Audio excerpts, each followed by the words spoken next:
Altimet. Ya, saya. Sekarang kita berada di Skopje, Macedonia dan Alhamdulillah. kita sedang berjalan di Stone Bridge Stonebridge. yang merupakan salah satu daripada peninggalan zaman Osmaniyah dahulu di sini.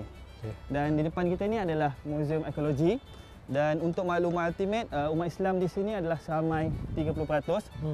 Tapi kalau kita jalan-jalan di bandar Skopje ni memang ramai lah sebenarnya, lebih ramai daripada 30%. Dan insya-Allah saya akan susunkan jadual juga ke Titovo dan juga Ohrid.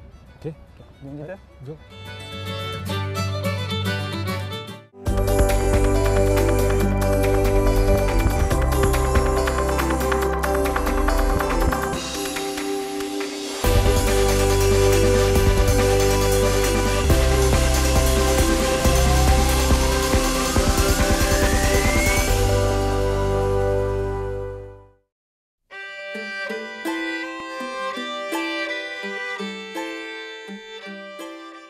Assalamualaikum warahmatullahi taala wabarakatuh. Anda bersama saya Altimet dalam Sounds of Muslims di Macedonia.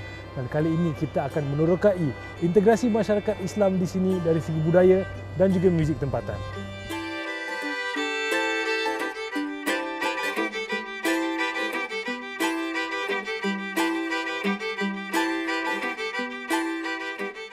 Macedonia yang terletak di utara Greece adalah sebahagian daripada negara Balkan. Dalam bahasa Turki, Balkan bermaksud gunung. Macedonia pernah berada di bawah kerajaan Uthmaniyah selama 500 tahun sejak 14 Masehi.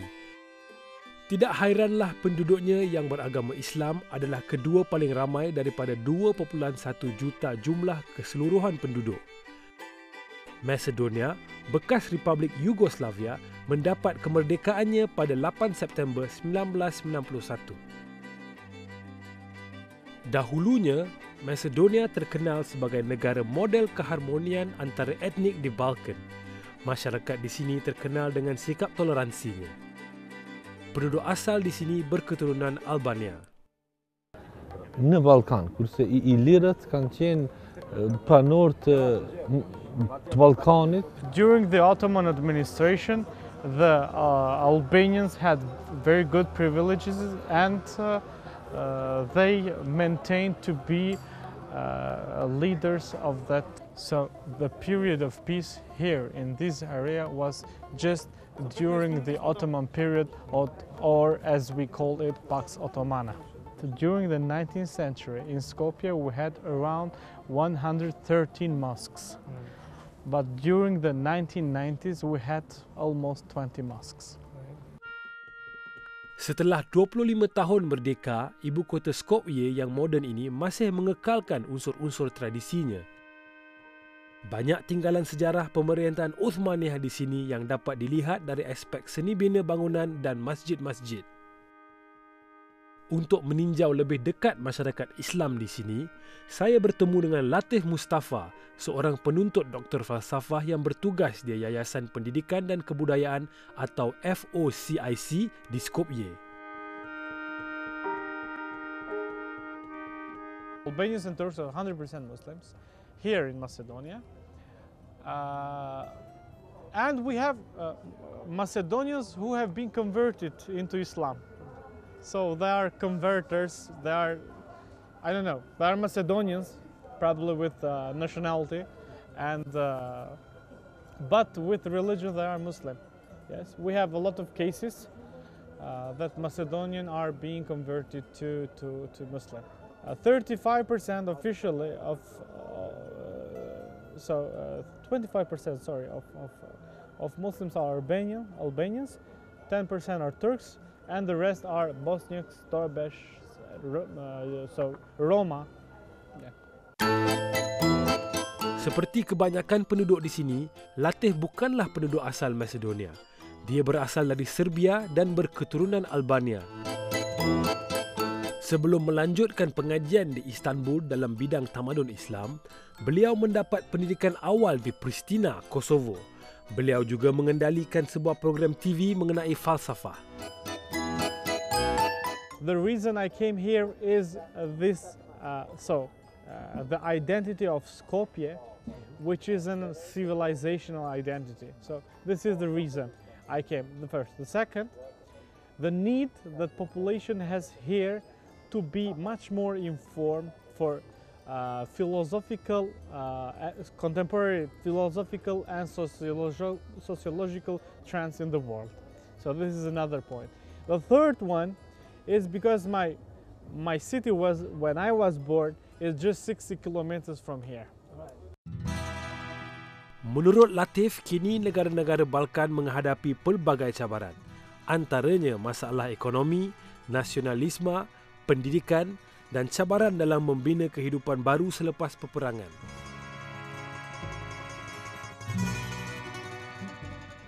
Essential identity should be the city. Okay? In the future, I would like to declare myself as a Skopjean, okay? The other one as a, I don't know, Belgradian. The other one, and not as a Serb, as a Muslim, as a Macedonian. So maybe changing the policies here in the Balkan can change our mentality. And also, people in the Balkans should not compare with ideologies, but should compare with values. And values are not ideology, are not product of ideology. The values are product of our traditional culture. Antara nilai budaya tradisi yang juga mempengaruhi sebahagian besar kehidupan masyarakat Islam di Macedonia ialah muzik Sufi.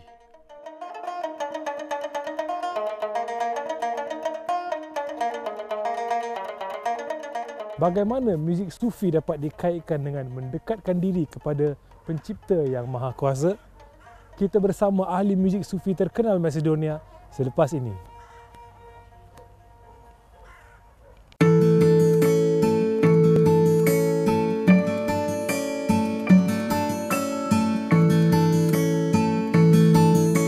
Akhi, kita diberi imajinasi, perlu dikawal tapi jangan sekali digari.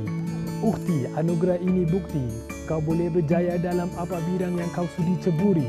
Assalamualaikum, nama saya Altimet dan sertai saya di dalam Sounds of Muslims hanya di TV9.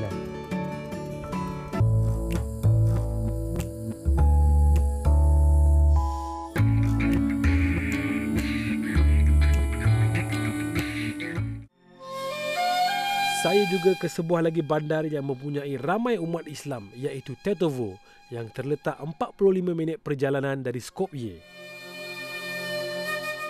Sebelum pemerintahan Uthmaniyah, Tetovo hanyalah sebuah perkampungan yang terpinggir. Ekonomi bandar ini berkembang semasa pemerintahan Uthmaniyah apabila pembuatan senjata oleh penduduk tempatan dibangunkan. Tetovo juga kaya dengan peninggalan sejarah Islam. Antaranya, masjid berwarna-warni ini yang dikenali sebagai Al-Aqsa Mosque.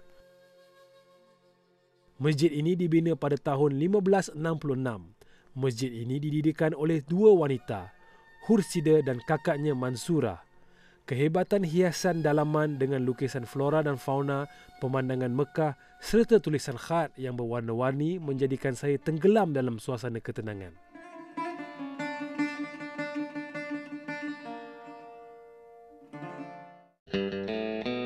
Di Tetovo, Latif memperkenalkan saya dengan seorang ahli muzik Sufi, Profesor Abbas Yahya, yang juga pencerah di Universiti Tetovo.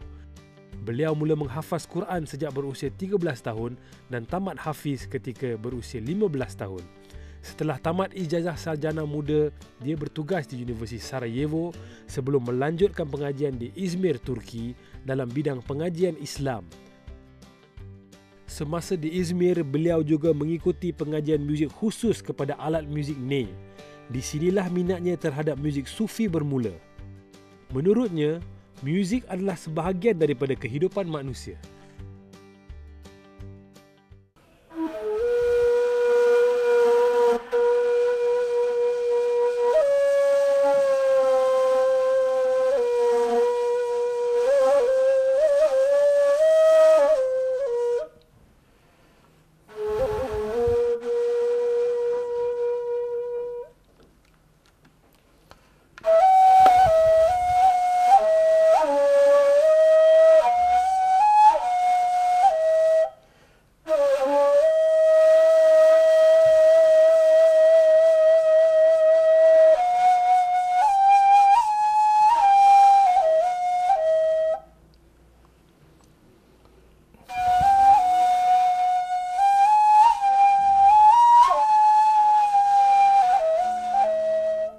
Saya hari ini bersama Profesor Dr. Abbas Yahya.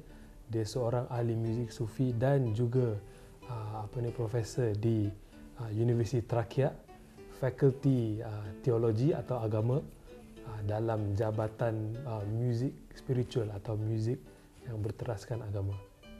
Assalamualaikum, Profesor. Some people, when they talk about Sufism, is becoming closer to God. But when music, they say music is not the same. Music is taking you away from God. So how do you combine these two? İnsan müziği tamamıyla reddedemez, inkar edemez. The musicality or music is everywhere, so in the nature.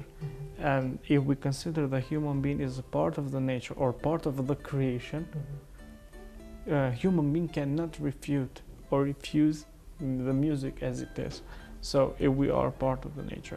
Two examples. The first one, when the Prophet was set, he called Bilal and said to him, "Ya Bilal, please refresh our spirits." And Bilal started to sing. Also, Musa al-Ash'ari, he sang the Quran very beautiful. Okay, and Prophet told to him that Musa, your voice is like the voice of the Prophet Dawood alayhi salam. So when Dawood invited people to his faith, he recites or he sang the Zabur, and with his very melancholic voice, the people he bring people together to listen to what he is saying. So this is the importance of the voice, which is related to the music. Menurutnya lagi, sejak pemerintahan Uthmaniyah, muzik digunakan sebagai medium untuk rawatan pelbagai jenis penyakit. In your opinion, how do you think an individual can be closer to God through music? Tabii ki bu soru çok önemli bir sorudur. The impact of music or musicality is multidimensional. So there's a vertical link that links us with Allah, and the horizontal link that impacts us on socializing with people and in our psychology. Sufi were asked, why do you like music? So their question was that this issue brings us to the origin, the story called Kalubela. What does that mean? When the Allah has created the ruhs or spirits, and when He asked them, "Am I not your Lord, your Allah?" and they said yes. So there are two types of music. The first one is the type when we sing for Allah, for the love of Allah. The second one is the type when we sing for a love of human being or humankind. And the first one, so we call it nasheed in English, but ilahi in Turkish. So this is kind of song when we praise Allah, reminding to us or to the others the names of Allah. Okay. But the second one we called songs. But before we compose songs, we start to write a poem, okay? And it starts as a poetry. And when we compose a poem into a song, it becomes a song. And we sing a song to people that we love. So we express our love. So these are two types of music. Nasheeds and songs.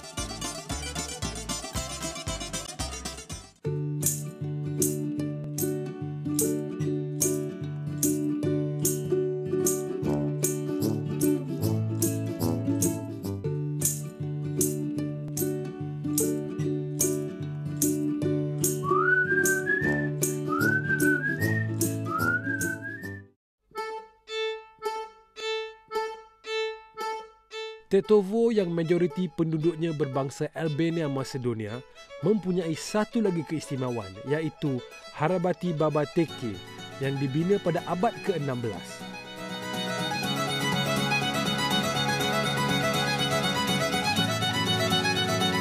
Kawasan ini dibina untuk menempatkan ahli-ahli sufi dan kompleks ahli-ahli sufi yang dikatakan tercantik di Balkan.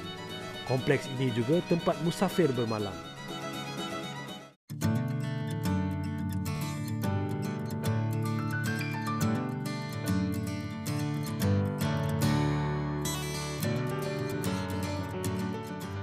Islam di Macedonia merupakan sesuatu yang unik. Ia tidak dipagari atau dikubur oleh satu budaya bangsa. Islam di Macedonia terdiri dari pelbagai bangsa. Umat Islam Bosnia, Albania, Serbia, Turki, malah umat penduduk asal Macedonia sendiri. Di sini kita melihat Islam mudah diterima. Hari ini masjid di Macedonia boleh melaungkan azan di mana-mana sahaja. Tidak seperti di setengah-setengah negara yang azannya dilarang untuk dikemunangkan. Ini memperlihatkan bahawa Islam yang diamalkan oleh penduduk Islam Macedonia mudah diterima oleh masyarakat di sini. Walaupun terdapat kepelbagaian bangsa umat Islam di sini, tetapi mereka berjaya membentuk satu identiti yang tersendiri, iaitu Islam itu sendiri, dengan tidak memperlihatkan sejarah masing-masing. Dengan itu, kita melihat Islam dapat menyatukan mereka dan mempersembahkannya kepada umat Islam sebagai satu agama yang harmoni dan bersatu padu. Sekembali dari Tetovo, Latih mengundang saya berbuka puasa di rumahnya. Kebetulan ibu bapanya Mustafa dan Shermin dan adik ipar Latih berada di rumahnya. Isterinya Nedret dan anak mereka Sami yang berusia 4 tahun turut sibuk melayan kami. Keramahan keluarga ini sebagai penawar rindu saya kepada keluarga setelah beberapa minggu berjauhan.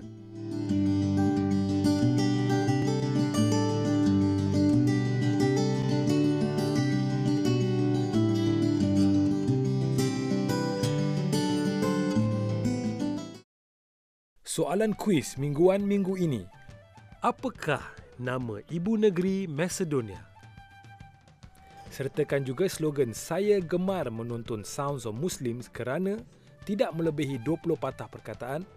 Hantarkan jawapan anda beserta dengan nama penuh, nombor kad pengenalan, nombor telefon dan alamat rumah ke email somtv9@easykembara.com sebelum 29 Jun ini. Soalan terkumpul minggu ini. Di manakah terletaknya masjid warna-warni atau Al-Aqsa Mosque? Kumpulkan jawapan anda dan hantarkan ke semua jawapan soalan terkumpul selepas episod keempat. Jawapan perlulah sampai sebelum 6 Julai 2016. Dua pemenang mingguan akan menerima sepasang jubah tajaan Ainun Kaman. Seorang pemenang soalan terkumpul akan menerima pakej kembara korban 8 Kemboja tajaan Easy Kurban. Kesemua pemenang akan diumumkan di media sosial dan di laman sesawang Easy Kembara di www.easykembara.com. Sampai di sini saja buat kali ini di The Sounds of Muslims. Kami ingin mengucapkan setinggi-tinggi terima kasih dan juga penghargaan kepada Easy Kurban dan juga Easy Kembara kerana menaja perjalanan kami sepanjang kami di Greece dan juga Macedonia. Jika anda terlepas episod ini atau episod yang sebelumnya, bolehlah melayari tonton.com.my dan kami mengalu-alukan semua maklum balas di laman media sosial kami di Facebook, Twitter dan juga Instagram. Akhir sekali, cuba renungkan. Kekuatan bukan hanya datang daripada kemampuan fizikal. Ia juga lahir dari semangat yang tidak pernah mengalah. Assalamualaikum warahmatullahi wabarakatuh dari saya Altimet dan juga Sounds of Muslims.